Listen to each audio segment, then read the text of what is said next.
আগামী মাসে 2025 সালের হজ প্যাকেজ ঘোষণা করা হবে বলে জানিয়েছেন ধর্ম উপদেষ্টা ডক্টর আ.প.ম খালিদ হোসেন। এছাড়া হজের খরচ কমানোর চেষ্টা করা হচ্ছে বলেও জানিয়েছেন তিনি।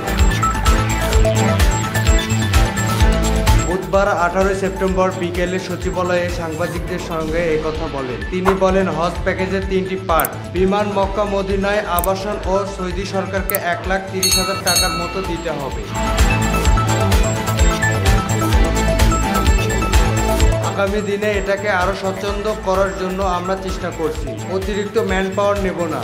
এর আগে হজের খরচ কমানোর প্রস্তাব দিয়েছিল অন্তর্বর্তী সরকারের উপদেষ্টা পরিষদ।